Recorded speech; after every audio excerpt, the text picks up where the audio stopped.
예, 여러분, 계속해서 주님의 부활의 축복과 기쁨이 함께 하기를 기원합니다. 이 시간엔 계속해서 주님의 이 부활 이후에 있었던 이 사건들 또 그것이 우리에게 미치는 영향에 대해서 살펴보겠습니다.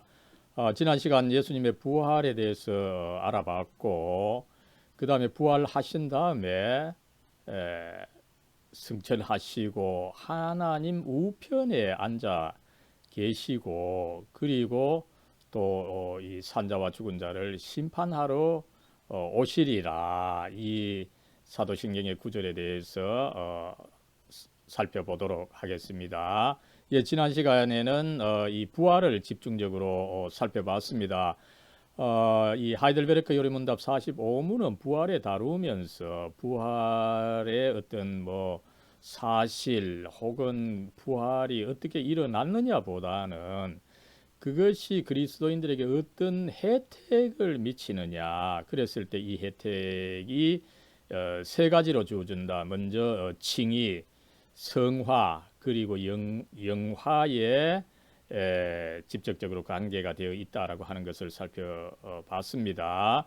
그리고 나서 이제 사도신경에 따라서 예수님께서 하늘로 이제 오르시어 그죠, 승천하셨다고 되어 있으니까 이 승천하시기 뭔고 뭔지, 그리고 하나님 우편에 앉아 계시다가 거기로부터 산자와 죽은 자를 심판하러 오시리라, 이렇게 돼 있다 보니까 하나님 우편에 그 앉아 계시는 것, 그리고 재림하는 것을 살펴보도록 하겠습니다. 전체적으로 하이델베르크 요리문답 46문에서 52문까지를 살펴보겠습니다. 예, 여러분, 먼저 이 하이델베르크 요리문답 본문을 살펴보겠습니다. 이 사도신경에 따라서 46문, 예수님께서 이제 부활하시고 하늘로 오르셨다, 이 구절에 있는데 이것을 어떻게 이해하느냐 이렇게 묻고 있습니다. 그랬을 때에 이 하이델베르크 요리문답은 올라가시는데, 그죠? 그의 제자들이 보는 가운데라고 하는 문구를 넣어서 그리스도께서 육체적으로 올라가셨다, 이것을 먼저 강조하고 있는 것입니다. 그랬을 때 올라가셔서 이제 에, 그, 그 계속 하나님 우편에 앉아 계시다가 이제 또 어, 그 오실 때까지 거기 계신다라고 하는 것을 가르치고 있다는 것을 이야기를 하고 있습니다. 그리고 이제 47문에서는 예수님께서 그렇게 몸을 가지시고 제자들이 보는 가운데 승천하셨는데, 그렇다면 어떻습니까? 그죠? 여러분, 우리 그 마태복음 28장 20절에 보면 마지막에 제자들, 그죠? 내가 세상 끝날까지 너희와 함께 하리라, 이렇게 말씀하시면서 예수님께서 승천을 하셨어요. 그랬을 때 그렇게 이제 하늘로 올라가셨다면은 함께 하시고자 했던 그 약속은 뭐냐, 이것을 묻고 있는 것을 알 수가 있습니다. 그랬을 때 그 함께 하신다는 거죠. 그러나 여기서 이제 이 종교개혁 당시에 논쟁이 있었던 부분을 잠깐 반영을 하죠. 그리스도께서 인성으로는 함께 계시지 않으시지만 신성으로는 우리와 항상 함께 계신다. 달리 말씀을 드리면은 이 마태복음 28장 20절에서 하셨던 그 약속을 지키시는데 인성으로는 아니더라 하더라도 신성으로는 그렇게 우리와 함께 하셔서 계속 지켜 주신다는 것을 가르치고 있는 것입니다. 그랬을 때 이제 문제가 생기죠, 그죠? 왜 신성과 인성을 나누어서 하느냐, 이것을 이제 48문에서 물어보고 있는데 결코 그렇지 않다, 그죠? 이것을 답하고 있습니다. 그러면서 이제 예수님께서 승천하신 것이 우리에게 어떤 혜택이 있느냐, 그죠? 먼저는 그 예수님께서 이제 하나님 아버지 우편에 앉아 계시면서 우리를 위한 변호자가 되어 주신다는 것을 이야기하고, 그죠? 그 다음에 둘째로는 예수님께서 그 이 하나의 그 몸이죠. 몸의 머리로서 몸이라면은 예수님께서 머리인데 우리 교회는 그의 지체다. 이런 가르침이 있지 않습니까? 그것을 따라서 볼 때 머리이신 예수님이 하늘에 가 계신다면은 우리 역시 이 하늘에 우리의 몸이 이미 하늘에 가 있다. 그것에 대한 확실한 보증이다라는 것을 가르치고, 셋째로는 우리의 몸이 하늘에 가 있다 보니까 뭡니까? 이거에 대한 대응 보증이라고 하는 좋은 개념을 통해서 이제 설명을 하고 있는, 우리의 몸이 하늘에 가 있다 보니까 그거에 대한 대응 보증으로서 우리에게 성령을 내려주신다. 이것을 가르친다는 것을 이야기하고 있는 것입니다. 그 다음에 이제 오신문에서는 하나님 우편에 앉아 계신다라는 말이 왜 있느냐, 그것이 가르치는 바가 뭐냐, 그죠? 그래서 이 하나님 우편에 앉아 계신다, 오른쪽, 그죠? 하나님의 오른팔이라는 말인 거죠, 그죠? 그랬을 때 이제 이 오른손, 그러니까 힘 있는 오른손, 무엇을 실행하는 오른손입니다, 그죠? 그래서 교회의 머리이시다, 머리로서 만물을 다스리신다, 그죠? 그러면 그 혜택은 또 뭐냐? 첫째로는 그 하늘의 선물, 성령의 선물을 부어 주신다는 것. 두 번째로는 또 이 대적들로부터 방어를 해 주신다는 것을 가르치고 있습니다. 이제 마지막으로 산자와 죽은 자를 심판하러 다시 오시리라. 이 말씀이 가르치는 것은 뭡니까, 그죠? 그 예수님께서 심판자로서 오신다. 그랬을 때 어떻습니까, 그죠? 심판자로 오실 때 우리의 죄를 끄집어내 가지고 그 죄로 인해서 우리에게 벌을 주시려고 하는 것이 아닌 거죠. 왜냐하면은 그 저주를 이미 예수님 당신께서 받으셨기 때문에, 그죠? 그래서 오히려 우리들에게 천국의 기쁨과 영광을 주신다라고 하는 것. 그래서 이것이 위로가 된다라고 하는 것. 심판 있다 이러면 사실은 두려워할 거 아닙니까? 그죠? 불신자들은 두려워하지만 오히려 그것이 우리 그리스도인들에게 있어서는 기쁨이 된다라고 하는 것을 가르쳐 주고 있습니다. 예, 여러분, 이렇게 이제 하이델베르크 요리문답 46문부터 52문까지를 살펴봤고, 이제 이 부분이 가르치는 내용을 몇 가지로 요약해서 한번 살펴보겠습니다. 여러분, 첫 번째로는 뭐 크게는 이제 승천을 다루죠. 첫 번째는 우리가 부활을 다루었고, 그죠?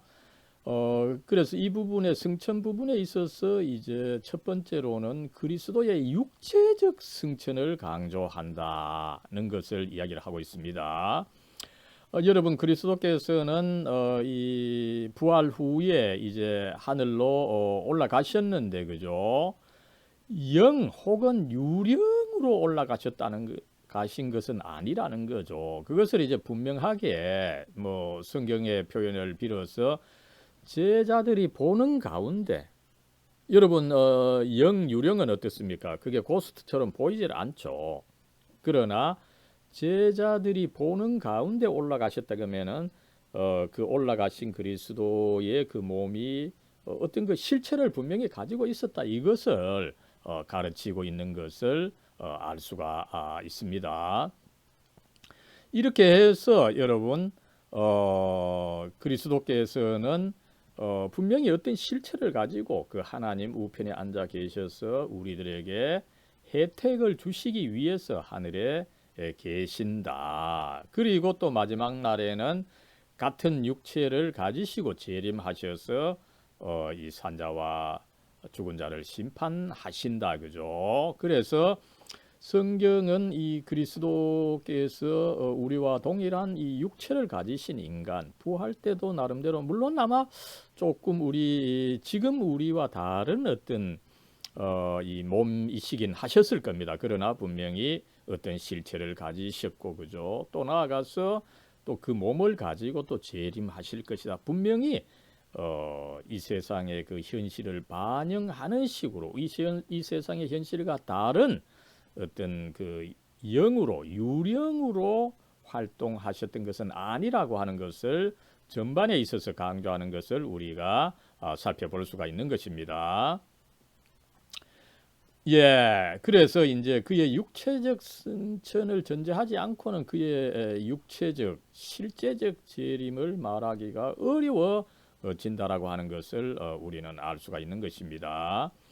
그러면 여러분 여기서 이제 중요한 신학적인 문제, 이 교회 역사, 이 교리의 역사에 있어서 중요한 문제 하나가 발생하게 됩니다. 그리스도께서 몸을 가지고 이제 승천하셔서 하나님 우편에 그렇게 좌정해 계실 때 그리스도는 분명히 신성과 인성, 몸을 함께 가진 분으로 그리스도의 우편에 앉아 계셨던 것일 겁니다. 그렇다면은 그 그리스도의 신성과 인성은 어떤 관계에 있느냐, 이런 중요한 문제가 이 교회의 역사에 있어서 대두되었던 이 사실이 있습니다. 여기서 분명히 이 하이델베르크 요르문답 47문, 48문은 그죠?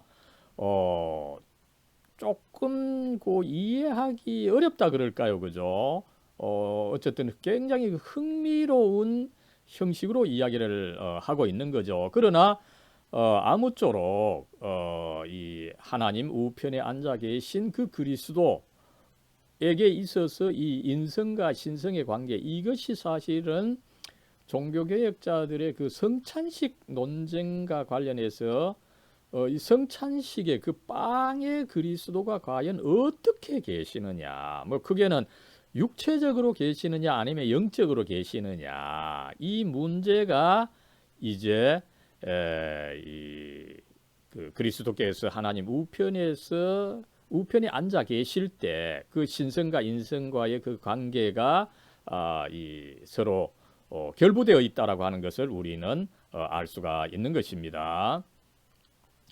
그럴 때 이제 여기서 이제 교파마다 의견을 달리하는 것을 우리가 알 수가 있죠. 먼저 이 칼빈주의와 이를 따르는 하이델베르크 요리 문답, 혹은 뭐 어떻게 본다면은 소요리 문답은 또 조금 그 결이 다릅니다만 전체적으로는 비슷한 경향이 있죠.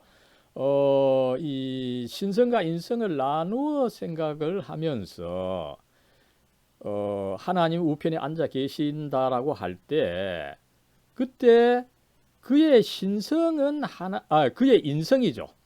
그리스도의 몸은 하나님 우편에 그 국소적으로 제한적으로 몸은 하나님 우편에 계시고, 그죠?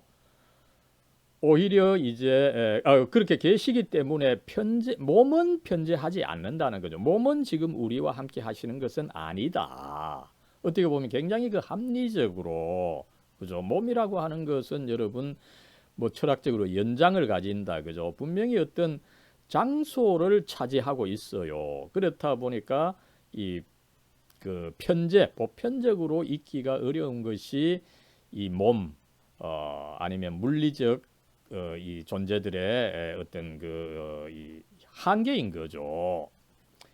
그래서 몸은 편재하지 않는다, 그죠? 여기서 이제 편재라는 개념, 유비쿼터스라고 하는 용어가 나왔고, 이게 오늘날 사실은 뭐 컴퓨터 용어에도 잘 쓰이고 있는 거죠. 그래서 그의 인성은 편재하지 않고 오히려 편재하는 것은 뭡니까?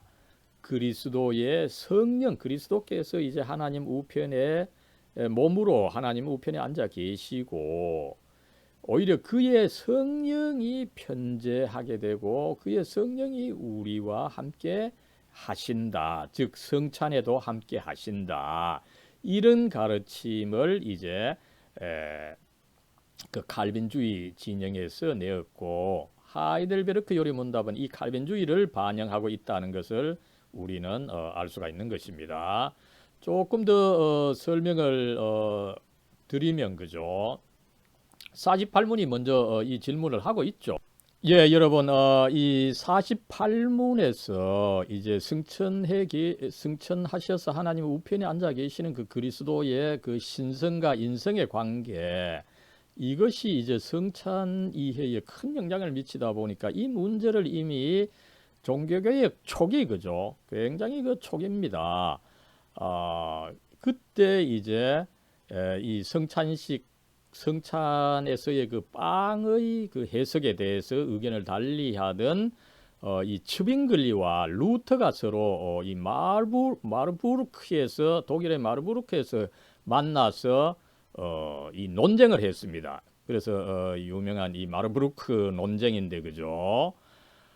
이 논쟁에서 루터는 그 이 손을 아래로 그 지시를 하죠. 이 그리스도께서 이 몸으로 이 빵에 함께 하신다. 육체적으로 이 아래에 임재하신다. 이렇게 해서 이제 루터는 이 빵을 아래로 가르치신 것이 있는 거죠. 그랬을 때 츠빙글리는 아니다.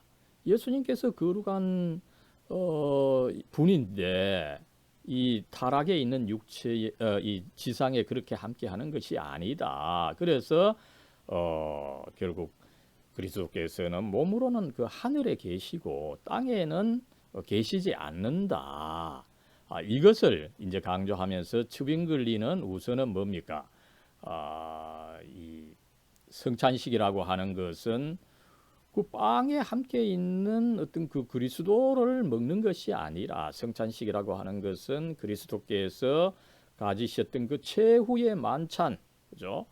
그 유월절 만찬을 그저 기념하는 것일 뿐이다. 그리스도의 몸은 지금 승천하셔서 하나님 우편에 앉아 계시는데 그 몸이 빵과 함께 한다면 이거는 이성적으로 맞지 않다. 이것을 주장을 했던 것입니다. 그래서 여기서 이 마르부르크 논쟁에서 츠빙글리와 루터가 화합하지 못해 가지고 종교개혁이 이제 양대 진영으로 그죠?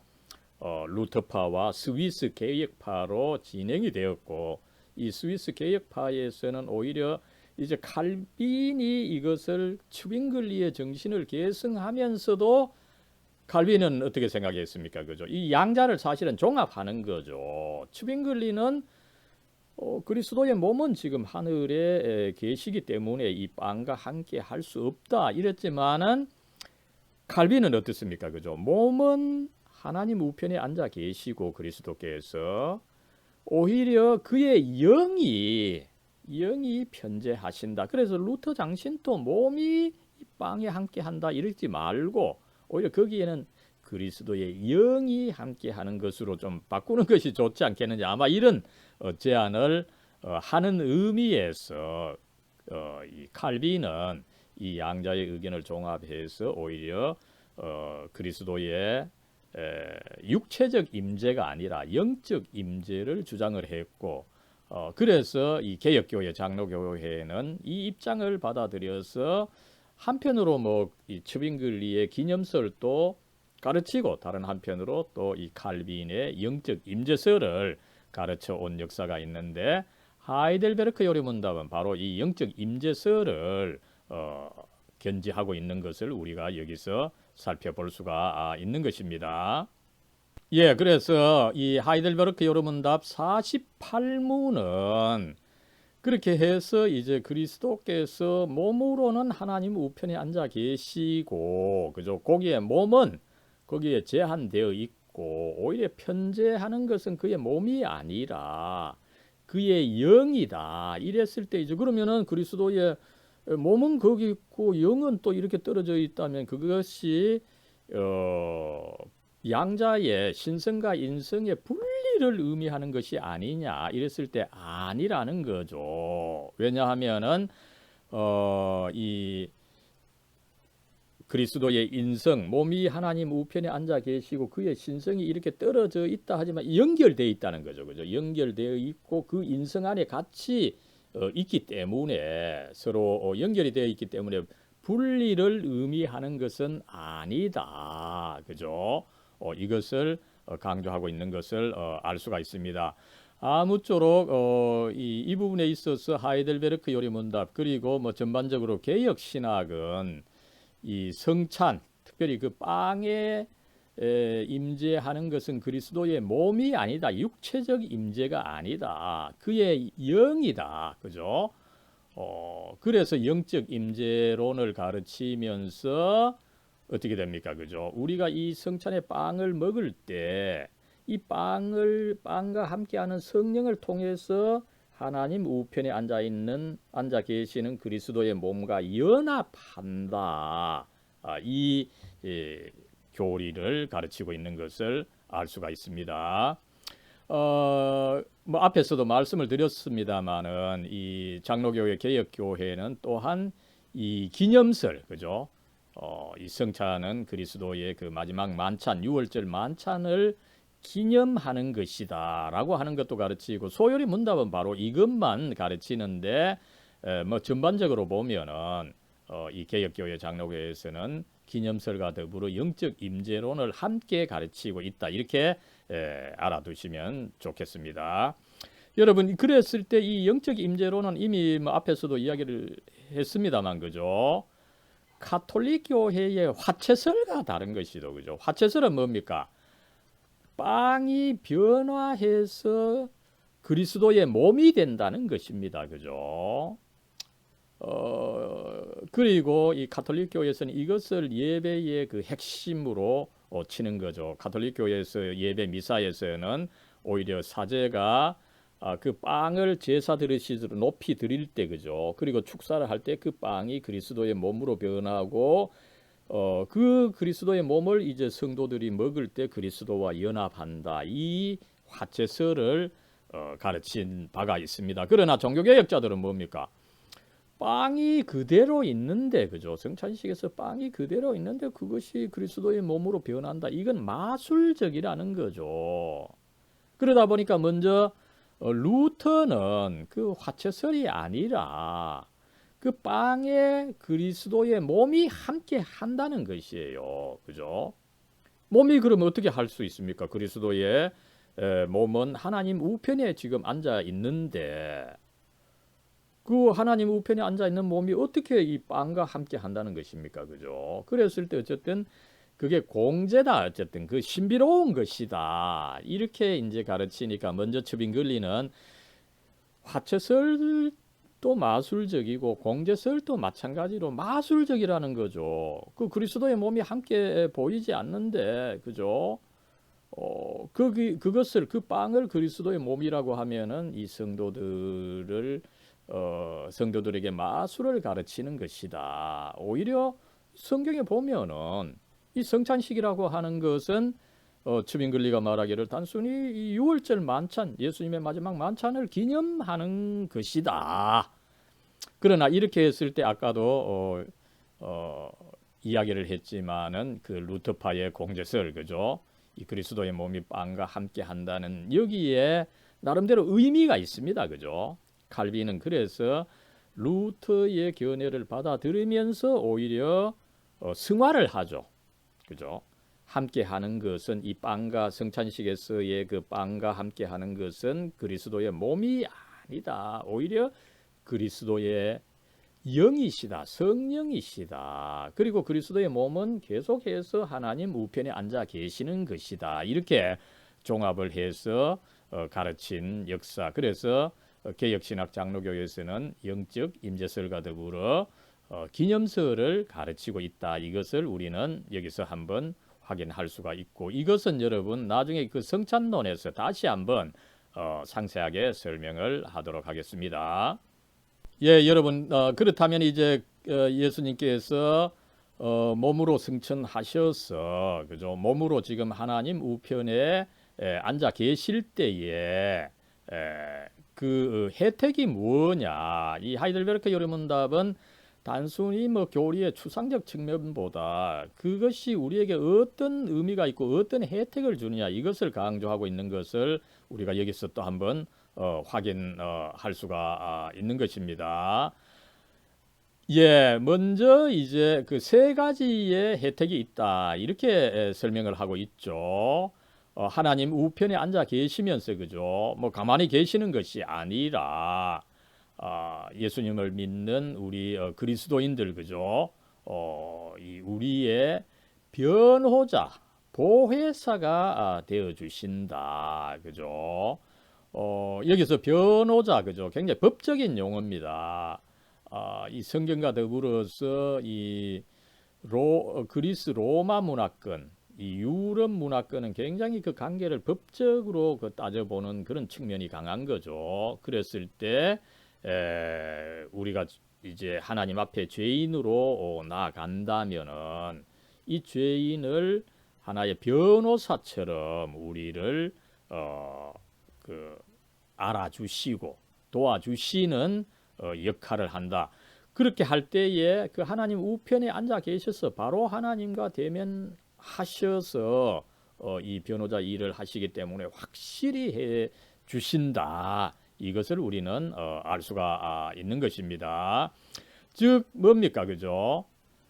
여기서 왜 그 성부 하나님과 우리 사이에서 그죠? 성부 하나님과 우리 사이에서 그리스도가 직접 이렇게 우리를 도와주신다. 이것을 강조하겠습니까? 그죠? 가톨릭 교회의 가르침입니다. 그죠? 가톨릭 교회에서는 뭡니까? 우리와 이 성부 하나님 그죠? 사이에서 자꾸 그리스도 외에 그죠? 마리아다 성인이 이 사이를 도와주시는 것으로 설명을 하는 거죠. 그죠? 마리아와 성인 뭐 도와주는지 모르겠습니다만 그죠? 도와준다 하더라도 직접 도와주시는 것이 아닌 거죠. 그것은 어떻게 본다면 그리스도의 그 중재의 역할을 무시하는 것이고 그죠? 또 그런 제3의 존재들이 뭐 중재한다 하더라도 그것은 제대로 된 중재가 될 리가 없는 거죠. 그랬을 때 오히려 성경은 우리와 하나님 사이를 그리스도께서 직접 중보해 주신다. 그죠? 변호자가 되어 주신다. 그죠? 직접 그 스스로 우리를 대변해 주시고 중보를 해 주신다는 것을 이야기를 그렇게 할 수 있게 된 것이 뭡니까? 그리스도께서 하나님 우편에 앉아 계시기 때문이라는 것입니다. 그죠? 그 다음에 두 번째로는 뭡니까? 그죠? 예수님께서 이제 하나님 우편에 앉아 계시면서 그 영광의 몸으로 계십니다. 그죠? 그리스도께서 영광의 몸으로 계시다 보니까 또한 우리가 하늘로 가게 되고 또 하늘에서 영광의 몸으로 바뀌는 것에 대한 보증이라는 거죠. 그리스도께서 미리 그렇게 되셨기 때문에 우리 역시 언제 일어날지 모르지만 우리 역시 하늘에 가고 또 우리의 몸까지도 영광의 몸으로 바뀔 것에 대해서 그리스도께서 미리 그렇게 이루어 주신 것이라고 하는 것, 선취하신 것이라고 하는 것을 그래서 우리 역시 그렇게 되리라고 하는 그 확실한 보증이라는 거죠. 여러분 그리스도께서 그렇게 하시지 않고 너희가 나중에 뭐 하늘로 가고 또 영광의 몸으로 바뀌리라 이렇게 하면 그거 믿을 수가 없는 거죠. 예, 그래서 여러분 여기 이제 제가 우르시누스라고 하는 사람을 소개했습니다. 이 우르시누스는 사실은 나중에 한번 또 이 설명을 하겠습니다만 사실 하이델베르크 요리 문답의 이 저자입니다. 그죠? 저자 중에 한 사람이죠. 이 저자가 하이델베르크 요리 문답을 쓰고 나서 주석서를 달았는데 그 주석에 보면은 이것을 우리 역시 승천하고 영광화를 입게 된다. 그리고 그것을 그리스도께서 먼저 이루어 주셨음으로 해서 그리스도의 그 승천과 영광화가 우리의 승천과 영광화에 대한 하나의 보증이다. 이것을 가르치고 있는 것을 알 수가 있습니다. 나아가서 어떻습니까? 그죠? 이 49문에 보면은 우리가 나중에 죽었을뿐만 아니라 현재도 그죠? 현재도 우리가 이제 그리스도의 몸이다, 그리스도의 지체다, 이 전체 이 교회를 몸으로 하는 어떤 그 메타포를 쓸 수 있다면 그죠? 이 몸의 머리가 그리스도시고 우리는 그의 지체가 되는 것입니다, 그죠? 그랬을 때 머리이신 그리스도가 이미 하늘에 계신다면은 그죠? 내가 사실은 발가락이라 하더라도 어떻습니까? 그죠? 같이 몸에 가 있는 거죠. 그죠? 그래서 요 49문에 보면은 우리의 몸이 이미 하늘에 그리스도와 함께 있다. 그죠? 그래서 단순히 이렇게 되는 것이 우리가 죽어서 이루어지는 것만이 아니다. 이것을 강조하고 있는 것을 알 수가 있습니다. 여러분, 그랬을 때 뭡니까? 우리가 이미 이 전체 이 몸, 그죠? 이 그리스도가 머리가 되는 이 몸에 있어서 이미 우리가 그리스도와 더불어 하늘에 가 있다면, 올라가 있다면은 그죠? 이 하이델베르크 요리문답은 이제 그거에 대한 대응 보증, 그죠? 대응 보증의 담내적 보증 혹은 그죠? 우리가 그리스도의 몸과 함께 하늘에 가 있다 보니까 머리가 되시는 그리스도를 통해 그죠? 그거에 대한 대응 보증으로 또 내려오는 것이 있다는 것입니다. 우리가 올라가 있다 보니까 내려오는 것이 뭡니까? 성령을 우리에게 내려 보내 주신다는 것입니다. 예, 여러분, 여기서 우리는 이 하이델베르크 요리문답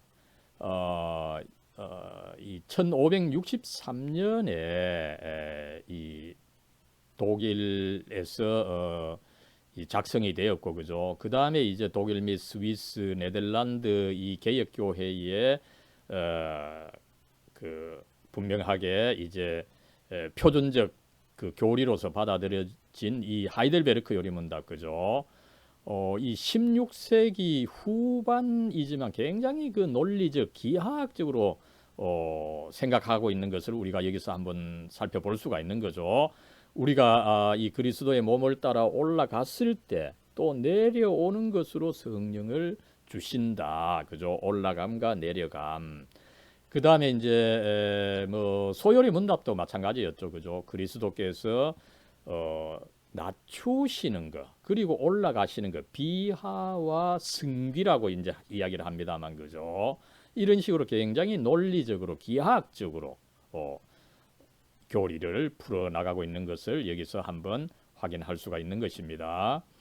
그래서 여러분 이 하이델베르크 요리문답은 우리가 이 세상에 살고 있지만 하늘과 떨어져서 세상에 살고 있지만 그리스도를 통해서 이미 하늘에 가 계시는 그리스도를 통해서 우리가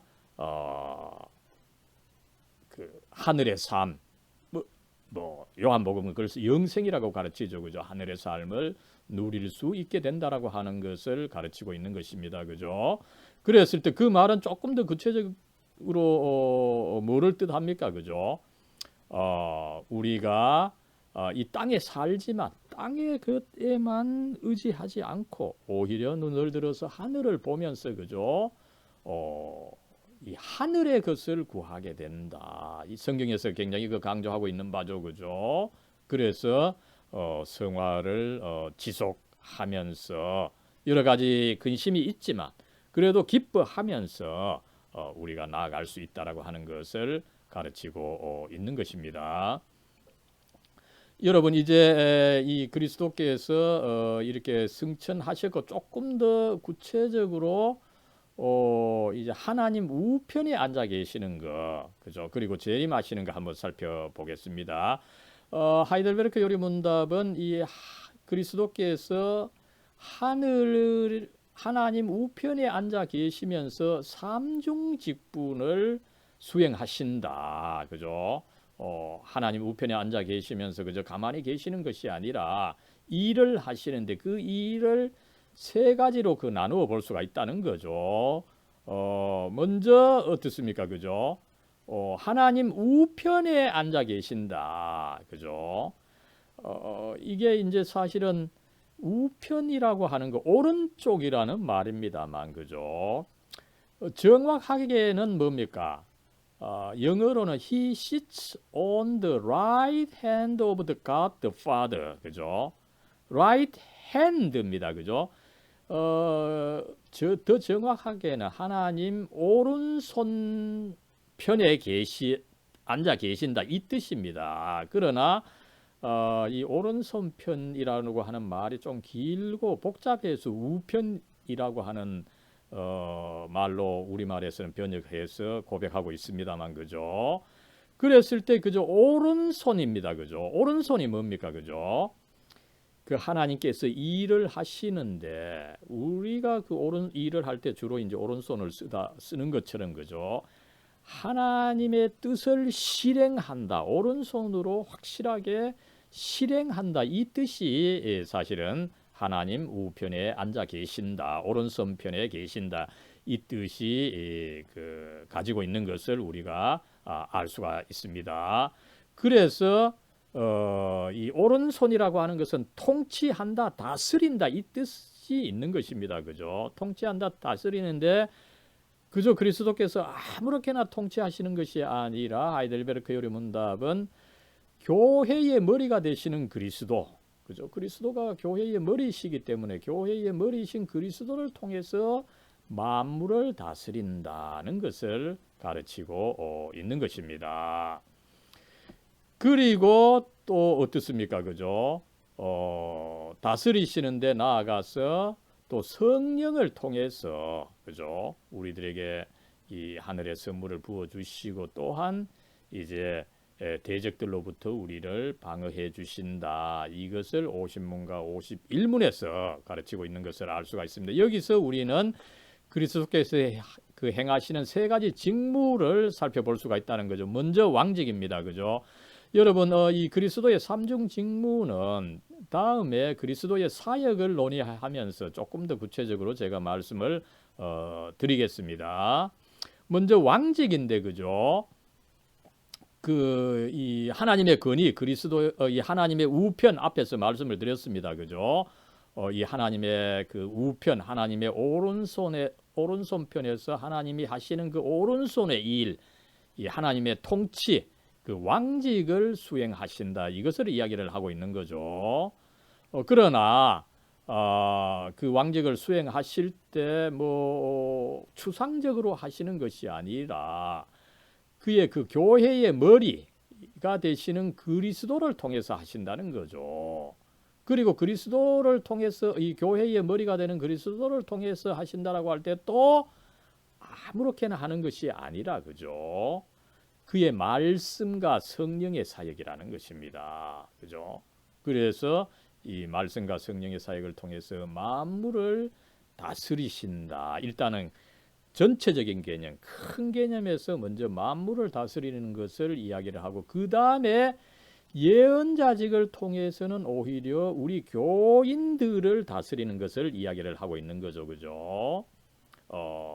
이 하나님의 백성으로서 우리를 특별히 다스리시는데 그것이 바로 예언자적 기능이라는 것입니다. 우리에게 성령을 내보내주시고 이 성령을 통해서 하나님의 하늘의 은사를 우리들에게 부어주신다는 것입니다. 그래서 어떻습니까? 그 은사들이라고 하는 것은 이 우르시누스 주석에 보면은 구체적으로 이 참된 암, 신앙, 회개, 여러 기독교적인 덕 이런 것을 주셔서 이제 이 교회의 머리로서 교인이 되는 우리를 다스려 가신다. 이것이 바로 예언자적 기능이다. 이것을 가르치고 있는 것을 알 수가 있습니다. 그리고 여러분 제사장직을 이야기를 할 수가 있는데 불행하게도 이 하이델베르크 요리문답 이 51문, 52문에서는 이것을 분명하게 조금 가르치고 있다. 이렇게 보기는 좀 어렵습니다. 그러나 이 개혁교회 전반적인 그 신앙 고백, 그 신학을 보면은 이 제사장의 역할 그죠? 그리스도께서 하나님 우편에 앉아 계시면서 제사장 이 중보자의 역할, 중재자의 역할을 하는 것을 또한 이야기하고 있기 때문에 그리스도께서 하나님 우편에 앉아 계시면서 이 세 가지의 직무 그죠? 왕직, 예언자직, 제사장직을 수행하고 계신다. 이것을 가르치고 있다는 것을 우리가 살펴보게 됩니다. 특별히 이 로마서 8장 34절이죠. 그죠? 그리스도께서 하나님 우편에 앉아 계시면서 그죠? 우리를 위하여 간구하신다. 또 히브리서 뭐 4장 7장에 보면은 어떻습니까? 그 그리스도께서 우리의 연약함을 도와주지 동정하지 못하는 분이 아니시다. 그리스도께서 우리의 연약함을 동정하시고 시험에 있는 우리를 구해 주시는 분이시다. 그죠? 그 역할이 바로 제사장 역할인데 하나님 우편에 앉아 계시면서 이 제사장의 역할을 수행하고 계신다는 것을 우리는 알 수가 있는 것입니다. 이렇게 해서 하이델베르크 요리문답은 그리스도께서 하나님 우편에 앉아 계셔서 그죠? 왕, 예언자, 제사장으로서 우리를 도와주신다. 그래서 우리의 구원이 여러분 그저 내가 믿고자 해서만 생긴 것이 아닙니다. 그죠? 그리스도께서 이미 하나님 우편에 앉아 계시면서 이렇게 제사장 왕, 예언자, 제사장으로서 활동을 하시다 보니까 그 활동에 힘입어서 우리가 그리스도인이 되고 그리스도인의 삶을 살아나가게 된다. 이것을 우리가 한번 알 수가 있는 것입니다. 여러분 이제 마지막으로 그리스도의 재림과 심판 그죠?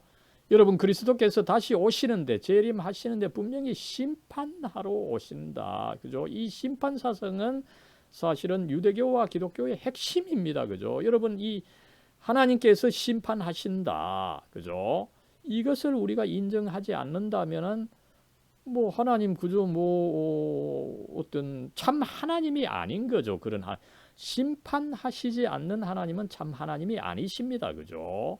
그러나 이 유대교나 기독교 그죠? 참 하나님을 말씀하다 보니까 이 하나님께서 심판하시는데 그 심판을 수행하시기 위해서 그리스도께서 다시 오신다. 이것을 분명히 강조하고 있고 그런 의미에서 산자와 죽은 자를 심판하러 다시 오시리라. 이것을 분명히 가르치는데 이 하이델베르크 요리문답은 그것이 우리 성도들에게는 위로가 된다라고 하는 것을 가르치고 있는 것을 알 수가 있습니다. 왜 위로가 됩니까? 그죠? 또 심판을 받아야 되는데 여러분 어떤 식으로든지 우리는 근본적으로 죄인이 아닙니까? 그죠? 우리 죄에 대해서 하나님께서 심판하신다면 우리는 오히려 두려워해야 되는데, 그죠? 어떻게 해서 우리가 위로를 가질 수가 있습니까? 그죠? 그랬을 때 여러분 그리스도는 우리의 심판자이시지만 어떤 심판자입니까? 그죠? 우리를 사랑하시는 심판자입니다. 그죠? 우리를 위해서 그 자신을 희생 제물로 바치시고 나를 모든 저주로부터 구원해 주신 구원자이십니다. 동시에 그러다 보니까 우리가 이 예수님께서 다시 오셔서 심판하신다라고 할 때 그것이 오히려 두려운 것이 아니라 그죠? 그것이 우리에게 위로가 된다라고 하는 것을 가르치고 있는 것입니다. 특별히 어떻습니까? 그죠? 우리가 온갖 시련과 박해 가운데 있을 때 그죠? 이 세상 사람들은 나를 알아주지 못합니다. 그죠? 그러나 하나님께서는 그리스도께서는 심판자로서 이 모든 것을 아시기 때문에 그것을 이 정의를 밝혀 주실 것이다. 이 믿음이 우리 성도들에게 있어서는 큰 위로가 된다라고 하는 것을 알 수가 있는 거죠. 그래서 여기서 참 좋은 표현을 쓰고 있죠. 그죠? 내가 온갖 시련과 박해 가운데 있을 때에 그죠? 그리스도께서 다시 오시기를 내가 당당하게 머리를 들고서 기다릴 수 있다. 머리를 들고서, 그죠? 내가 지금 이렇게 세상 사람들이 이것을 몰라서 이렇게 시련을 주고 있지만, 그러나 이 모든 것을 예수님께서 심판주로서 이 모든 것을 심판하실 것이다. 이 믿음을 가진다면 우리가 당당하게 머리를 들고서 그리스도께서 다시 오시는 것을 고대할 수가 있고, 그것이 우리에게 위로가 된다. 그죠? 이것을 가르치고 있는 것을 우리가 알 수가 있습니다. 그래서 어떻습니까? 그죠? 이 성도들을 박해한 사람들, 그 힘들게 한 사람들, 그죠? 이 대적들을 오히려 영원한 저주로 던져버리고, 우리 그리스도인들은 오히려 그의 그 하늘나라 기쁨과 영광으로 받아 주실 것이기 때문에 그것이 위로가 되는데, 특별히 우리가 시련을 받을 때 더 큰 위로가 된다라고 하는 것을 가르치고 있는 것입니다. 그래서 이 하이델베르크 요리문답 이 사도신경과 더불어서, 성경과 더불어서 우리 그리스도인들이 시련이 있지만 시련 가운데 이런 위로를 받고 이겨 나가기를 가르치고 있는 것을 우리가 알 수가 있습니다. 사랑과 은혜로 충만하신 하나님, 저희들 이 부활 절기를 계속 이어가면서 특별히 이 시간에는 그리스도께서 부활하시고 또 나아가서 승천하시고 하나님 우편에 앉아 계시면서 그 하시는 일과 또 마지막 다시금 또 재림하시게 되는 것에 대해서 배우게 해주시는 것, 하나님 참으로 감사를 드립니다. 사랑과 은혜로 충만하신 하나님, 예수님께서 그렇게 참 하나님의 능력으로 부활하셔서 죄와 삭시되는 죽음을 이기시고 저희들에게 참 이 죄와 죽음으로부터 이기는 이 구원을 이루어 주신 것 감사를 드립니다. 나아가서 주님께서 이루신 그 구원을 더욱 완전하게 우리에게 주시기 위하여 또 승천하시고 하나님 우편에 앉아 계시게 됨으로 해서 하나님의 그 구원 역사, 놀라운 구원 역사를 완성하시는 것 저희들이 이 시간 다시 한번 배웁니다. 우리에게 이루어진 이 구원 정말 참 예수님께서 십자가 위에서 이루시고 또 부활하시고 승천하시고 하나님 우편에 앉아 계셔서 우리들에게 주셔서 우리가 그 구원에 참여하고 있다는 것, 또 성령의 역사를 통해서 이 모든 것이 확실하게 분명하게 이루어지고 있다고 하는 것 참 배우게 해주시는 것 감사드립니다. 이 구원 안에서 저희들 더욱더 기쁨을 가지고 감사한 마음으로 살아가면서 하나님 부족한 저희들이지만 주님의 제자들, 부활의 증인들이 될 수 있도록 하나님 축복해 주시고 이끌어 주시옵소서. 우리 주 예수 그리스도의 이름으로 간절히 기도드리옵나이다. 아멘.